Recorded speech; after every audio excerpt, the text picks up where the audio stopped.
Mistake with the Alpha Chapter 61. Allison's point of view. How dare you? My father gave me a slap. I held my face looking at him. How dare you ruin my plan because of jealousy? He shouted. I'm sorry, Dad. I didn't mean to. I apologized.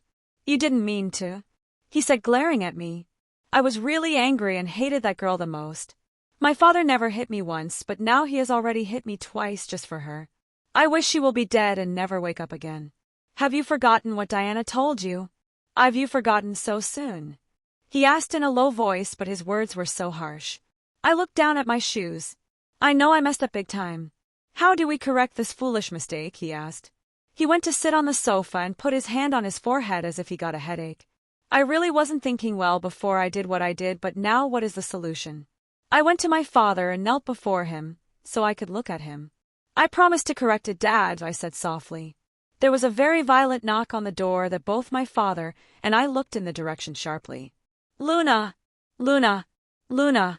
The voice at the door called restlessly. I quickly stood up and went to the door and opened it. I then saw one of the females I chose to be my maid. Luna, the Alpha, fainted, she said, crying. What? I said. I should have expected this. Sam is the real mate, and if anything happens to his mate it will surely affect him. I exchanged sad looks with my father. Where is he? My father asked. He's in his room with the physician, she replied. Thank you, my father said, and the maid left. My father turned to me and glared. I couldn't help but to cry. All my hard work was about to be destroyed because of my eagerness to prove power. Let's go see him, he said softly. We then ran to Jalen's chambers. At the door we heard Gerard and his wife arguing. You can't detain those poor people. You have to be reasonable here. Their daughter is still in a coma, and you also imprisoned them. Cleo shouted. I don't care. They must have done something to him. If my son doesn't wake up, I'll surely wipe out their generation, Gerard swore. You can't be this unreasonable. You don't know if it's just a coincidence, Cleo said in anger. There's nothing you can tell me. They stay there until my son is awake. I've warned Jalen to stay away from that girl, but he won't listen. Now look at this now. Is that what you would say? She asked. My father and I quickly entered before Cleo started to say negative things about us to her husband. We knew how much influence she had on him. Then I went straight to where Jalen was lying. His eyes were tightly closed as if he was in deep pain.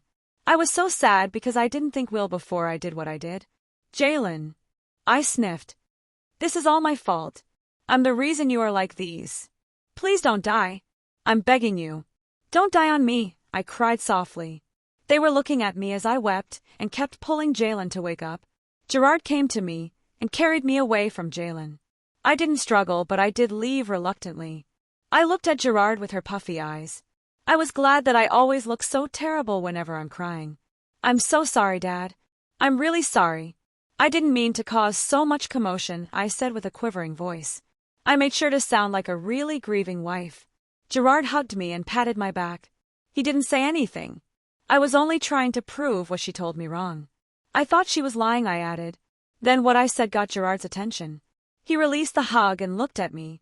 I don't understand, he said with a standoffish look. I then started crying. I'm so sorry, I said. Don't apologize. Tell me what you meant by what you just said now, he said with a strong tone. Promise me you won't get too angry, I said, looking pitiably at him. My eyes then looked at Cleo and it met with hers. Her eyes were saying vividly that she's not buying everything that I'm about to say, but I never cared. Gerard is my target. Even if I'm going to get angry, I won't get angry at you, he replied. The maid said to me that Jalen will never get married to me because she has bound him with her. At first I thought she was trying to trick me. That's why I did what I did. If I knew she was telling the truth about Jalen's soul being bound to hers, I wouldn't have done anything to her. I love Jalen more than letting him get hurt, I said in a low voice. Cleo snorted but didn't say anything. Are you sure about what you are saying? My father asked me with a firm voice. I nodded. I knew it. It's not possible for one not to like his mate. I've been thinking, and now my suspicion has been confirmed, Gerard said between gritted teeth. We can't be so sure. It might have been a coincidence, Cleo said. This is no coincidence. My son had never gotten hurt, and now he just went down all of a sudden just because she got hurt. This explains it all, Gerard retorted. Cleo didn't say anything anymore, but it showed in her eyes that she didn't believe my words. Why didn't you say anything before now? My father asked me. Please like the video and subscribe to the channel. Turn on notifications to stay up to date with new videos uploaded. Also check out our next video in the series.